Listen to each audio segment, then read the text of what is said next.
আসসালামু আলাইকুম, good night. Shuktara natural retreat resort থেকে আমি ওয়াহিদ হাসান। আমরা এই মুহূর্তে রুম থেকে বের হয়েছি। আমরা এখন আমাদের গন্তব্য হচ্ছে হযরত শাহজালাল রহমতুল্লাহ আলাইহের দরগাতে যাব এবং কিছু মার্কেটে ঘুরবো এবং মার্কেটে কেনাকাটা করার থাকলে যেগুলো প্রয়োজন বা ভালো লাগলে কেনাকাটা করব। সেই সাথে রাত্রে ডিনার করে তারপরে আমরা আমাদের শুকতারা এই রিসোর্টে আমরা আসলে ব্যাক করব। এই মুহূর্তে অলমোস্ট 7টা বাজে, সন্ধ্যা 7টা। হ্যাঁ, তো এটা প্লেসটা খুবই সুন্দর, লাইটিং করা রয়েছে পুরো, মানে প্রত্যেকটা টিলাগুলোকে ঠিক রেখে তারপরে এখানে রুমগুলোকে ডিজাইন করা হয়। এখান থেকে উপর থেকে আপনাদেরকে একটু দেখাই আমাদের যে রুমটাতে আমরা ছিলাম সেটা এই সিঁড়ি দিয়ে, এটা অন্ধকারে আসলে দেখা যাচ্ছে কি না,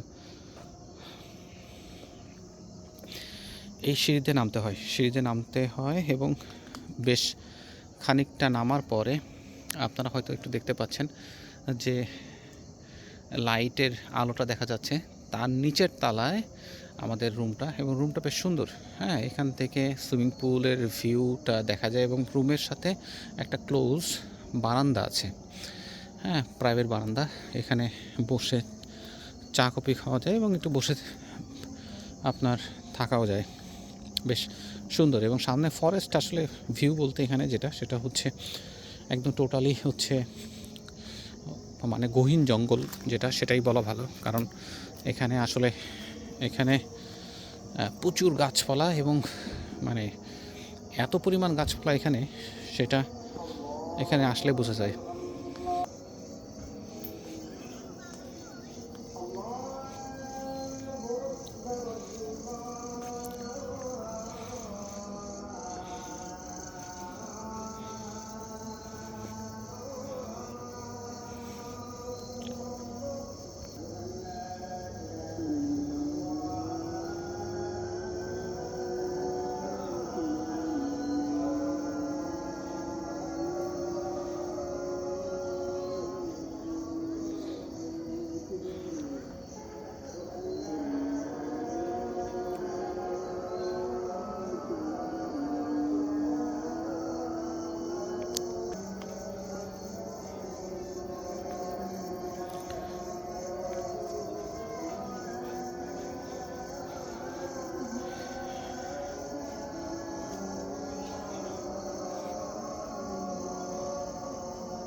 এটা হচ্ছে শুকতারা রিসোর্টের হচ্ছে রিসিপশন। এখান থেকে মাছ ভেতরে ঢোকার পরে আপনি এটার ইনার সাইড একটা সিঁড়ি আছে, সেটা দিয়েও নিচতলা মানে নিচের দ্বিতীয় তলা এবং নিচের তৃতীয় তলাতে আসা যায়। নিচের যে দ্বিতীয় তলা সেটা বেসিক্যালি হচ্ছে একটা রেস্টুরেন্ট। এখানে হচ্ছে ব্রেকফাস্ট, ডিনার অ্যান্ড লাঞ্চ আপনার এখানে করা যায়। এছাড়া অর্ডার করলে তাদের বিভিন্ন রকমের যে খাবারগুলো সেগুলো আসলে করতে পারে। এছাড়া থার্ড ফ্লোরে আপনার এখানে খেলার স্পোর্টস একটা জোন আছে, সেটা হচ্ছে ক্রামবোর্ড, আপনার ফুল প্লাস হচ্ছে ব্যাডমিন্টন, বিভিন্ন ধরনের খেলাগুলো খেলতে পারে বাচ্চারা বা বড়রা এখানে সময় করতে পারে। যে বেশ সুন্দর জায়গাটা আসলে, সব কিছু মিলে খুব পরিপাটি গোছানো একটা সুন্দর একটা প্লেস, ভালোই একটা জায়গা। আর আর এখানে যেহেতু এখন রাত্রে, তো আমি এখানে একটু বলে রাখি, সেটা হচ্ছে এই জায়গাতে আপনার ক্যাবল কারের একটা বিষয় থাকে। যারা নিচের থেকে উপরে ওঠেন তারা ক্যাবল কারের মাধ্যমে এখানে আসতে পারেন। হ্যাঁ, আর এই পথ দিয়ে আমরা এখন হচ্ছে নিচের দিকে যাব। আমাদের গাড়ি নিচে আছে।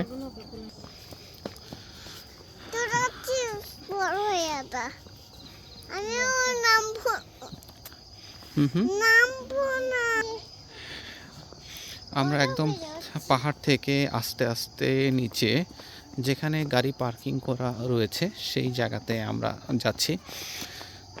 পুরো জায়গাটা বেশ গোছানো, কিন্তু কোনো প্রকার এখানে যে ফরেস্টের গাছগুলো আছে সেই গাছগুলো শুধুমাত্র রাস্তা ছাড়া বাইরে কোথাও কোনো কাটা হয়নি। যেরকম ছিল জঙ্গল যেরকম সেই রকমই আছে। কোনো ওইখানে কোনো ন্যাচারাল যে ভিউটা রাখার একটা চেষ্টা করা হয়েছে। তবে লাইট দেওয়া হয়েছে পর্যাপ্ত পরিমাণে, কোনো সমস্যা হয় না। হুম হুম নিচ থেকে উপরে আসার জন্য দুইটা ওয়ে। আমরা যে পথে নামলাম সেটা, আর একটা হচ্ছে এই যে এই পাশে যে ক্যাবল কারের ব্যবস্থা করা হয়েছে, এইখান থেকে যারা বয়স্ক বা যারা এই ক্যাবল কার দিয়ে আসতে চায় তারা এই একটা নতুন ধরনের একটা এক্সপিরিয়েন্স নিতে পারে। কারণ বাংলাদেশে কোনো রিসোর্টে এই ধরনের সুবিধা আছে বলে আমার জানা নাই। এখানে আমাদের গাড়ি পার্কিং করা রয়েছে। এখানে প্রত্যেকটা জায়গাতে একটা কথা বলা হয়েছে, হরেন দেওয়া নিষেধ, নিরাপত্তা পালন করুন। কিছু মার্কিং করা হচ্ছে, যতটা সম্ভব সাইলেন্সভাবে এখানে প্লেসগুলোকে চালানো যায়। ঠিক আছে, অন্ধকারের মধ্যে ঢুকে গেছি। তো সে পর্যন্ত সবাই ভালো থাকবেন। ধন্যবাদ সবাইকে। আসসালামু আলাইকুম।